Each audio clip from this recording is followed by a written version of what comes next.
प्रभु यीशु मसीह के प्रिय और मधुर नाम में आप सबों को जय मसीह की। हम लोग अध्ययन कर रहे हैं कि हमको किस किस समय में हियाव नहीं छोड़ना चाहिए। तो हमने प्रार्थना का समय को देखा, हियाव नहीं छोड़ना चाहिए। सेवा के समय में हमको हियाव नहीं छोड़ना चाहिए। धीरज धरने में हमको हियाव नहीं छोड़ना चाहिए। आज हम देख रहे हैं गलतियों की पत्री 6वां अध्याय उसका 9 पद क्या कहता है। देखिए, किस समय में हमको अपना हियाव नहीं छोड़ना चाहिए, अर्थात साहस नहीं छोड़ना चाहिए। हम भले काम करने में साहस ना छोड़े, क्योंकि यदि हम ढीले ना हो तो ठीक समय पर कटनी काटेंगे। यहाँ पर प्रभु परमेश्वर का वचन हमको कह रहा है कि आपस में एक दूसरे की सहायता करो।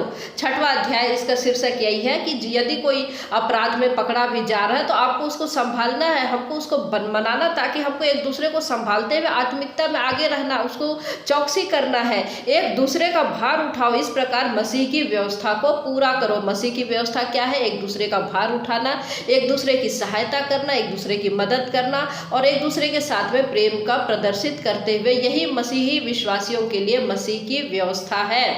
तो हम लोग क्या देखते हैं, वचन हमको बताता है कि धोखा ना खाओ, परमेश्वर ठट्ठों में नहीं उड़ाया जाता, क्योंकि मनुष्य जो कुछ बोता है वही काटेगा। जिस प्रकार तुम बोओगे उसी प्रकार की तुम कटनी काटोगे।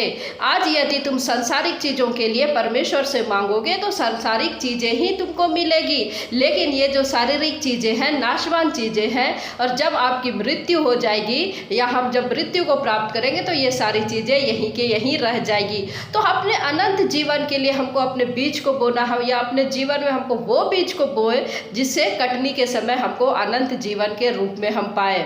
तो मेरे प्रियो, जो जीवन हमको मिला है, ये जीवन हमको, इस जीवन को ऐसे हमको जीना है ताकि अपने जीवन में हम उस जीवन को प्राप्त कर सके, अनंत जीवन को प्राप्त कर सके। यही हमारे जीवन का उद्देश्य हो, जो अनंत जीवन है, अविनाशी जीवन है। इसलिए हमको हमेशा भलाई करना है, किसी की मदद करना। भलाई क्या है? चाहे आप किसी भी प्रकार की भलाई क्यों ना हो, लेकिन सबसे उत्तम भलाई क्या है कि हमको हमेशा अवसर को तलाश में रहना है। हमको ऐसे अवसर की तलाश करते रहना है कि कहाँ पर हम सुसमाचार को बांट सके, कहाँ पर हम उद्धार के सुसमाचार को बांट सके और दूसरों को हम बता सके। खास तौर पर मसीही भाई बहनों के साथ में आज हम लोग देखते हैं कितने गलत शिक्षाओं में पड़े हुए हैं, कितने लोग कल्ट ग्रुप में पड़े हुए हैं, धंसे हुए हैं। तो हमको ऐसे भाई बहनों को है तो वो भी विश्वासी, भले ही किसी गलत उनका दिनचर्या चल रहा हो या गलत विश्वास में वे लोग आगे बढ़ रहे हैं, लेकिन हमको सही शिक्षा में लाने के लिए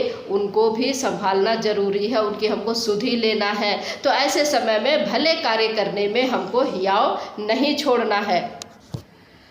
अगला जो पॉइंट है, 5वां पॉइंट है, हमको मिलता है इफिसियों की पत्री 3 अध्याय 13 पद। इसमें लिखता है, इसलिए मैं विनती करता हूँ कि जो क्लेश तुम्हारे लिए मुझे हो रहे हैं उनके कारण साहस न छोड़ो, क्योंकि उनमें तुम्हारी महिमा है।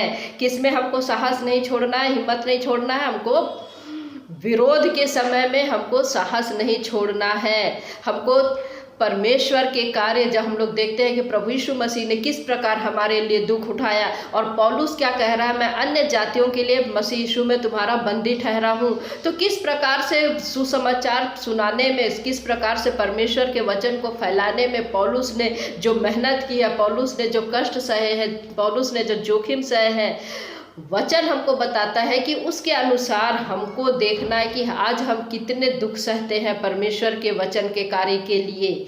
यहाँ हमको क्या कह रहा है वचन?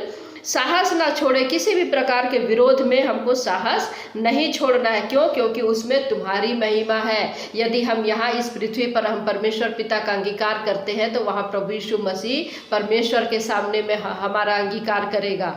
तो हमको क्लेश में हमको स्थिर रहना है। जब भी हमको सताव आए किसी भी प्रकार का वचन सुनाने में, आज हम देखते हैं कि तरह तरह के किस प्रकार का विरोध हो रहा है, क्लेश हो रहा है, और यहाँ वचन हमको बताता है कि यदि इस समय में भी हम साहस नहीं छोड़ेंगे तो हमको क्या मिलेगा? क्योंकि उसमें तुम्हारी महिमा है।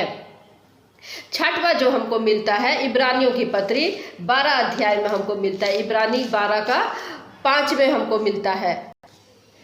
क्या कहता है वचन? देखिए, इब्रानी 12 का 5 में पढ़ती हूँ, और तुम उस उपदेश को जो तुमको पुत्रों के समान दिया जाता है भूल गए हो। हे मेरे पुत्र, प्रभु की ताड़ना को हल्की बात ना जान, और जब वह तुझे घुड़के तो साहस ना छोड़, क्योंकि प्रभु जिसे प्रेम करता है उसकी ताड़ना भी करता है, और जिसे पुत्र बना लेता है उसको कोड़े भी लगाता है। तुम दुख को ताड़ना समझकर सह लो, परमेश्वर तुम्हें पुत्र जानकर तुम्हारे साथ बर्ताव करेगा। तो यहाँ पर हम देख रहे हैं कि ताड़ना सहने में हमको हिम्मत नहीं हारना है। आज हम लोग देखते हैं कि थोड़ी से भी हमारे पास में दुख मुसीबत आता तो हम कैसे परमेश्वर को कुड़कुड़ाने लगते हैं। तो मेरे प्रियो, यदि आप अपने बच्चे के सामने में यदि गलत करता है तो क्या आप उसको दंड नहीं देते हैं? आप अवश्य उसको सुधारते हैं, लेकिन उसके बाद में जब वो सही काम कर देता है तो आप उसको रिवार्ड भी देते हैं, आप उसको बख्शिश भी देते हैं। तो उसी प्रकार परमेश्वर यहाँ हमको कह रहा है, जब हम दाएं बाएं चलने लग जाते हैं, जब हम परमेश्वर की नज़दीकी से दूर चलने लगते हैं तो परमेश्वर हमको ताड़ना देता है, दुख देता है। क्यों? क्योंकि हम उसके नज़दीक में आ सके, हम अपने जीवन को सुधार सके। परमेश्वर को दुख देने में कोई उनको खुशी नहीं होती, लेकिन वो हमको सीधे रास्ते पे लाने के लिए वो हमको दुख देता है। और ऐसे भी नहीं कि वो हमको बहुत ज़्यादा दुख दे रहा हो, हमको सहने से बाहर हमको तकलीफ में नहीं रहने देता। किस लिए? कि हमारा जो आत्मा है वो बच जाए, अनंत जीवन के लिए तैयार हो सके। तो जब वो दुख हमको देता है तो उसको क्या करना है? या तुम दुख को ताड़ना समझकर सह लो, परमेश्वर तुम्हें पुत्र जानकर तुम्हारे साथ व्यवहार करेगा। आप मान के चलिए, यदि आप खराई में आते हैं तो आपको जो रिवार्ड है वो परमेश्वर आपको दुगना आपको वापस करता है। तो हम देखेंगे कि हमने किन किन बातों में हमने देखा कि हमको किन किन बातों में हियाव नहीं छोड़ना चाहिए। हमको प्रार्थना करने में हियाव नहीं छोड़ना है, सेवा धीरज धरने में हमको हियाव नहीं छोड़ना है, आशा रखने में हमको धीरज नहीं छोड़ना है, भले कार्य करने में हमको हियाव नहीं छोड़ना है, हमको विरोध के समय हमको साहस नहीं छोड़ना है, और हम क्या देख रहे हैं? ताड़ना सहने के समय में हमको धीरज के साथ में रहना है, हियाव नहीं छोड़ना है, हिम्मत नहीं हारना है। तो ये हमने 6 पॉइंट आपको बताया, जिसमें आप और भी अधिक स्टडी कर सकते हैं। तो परमेश्वर पिता इन वचनों के द्वारा हम में से प्रत्येक को आशीष दे। जय मसीह की। Praise the Lord.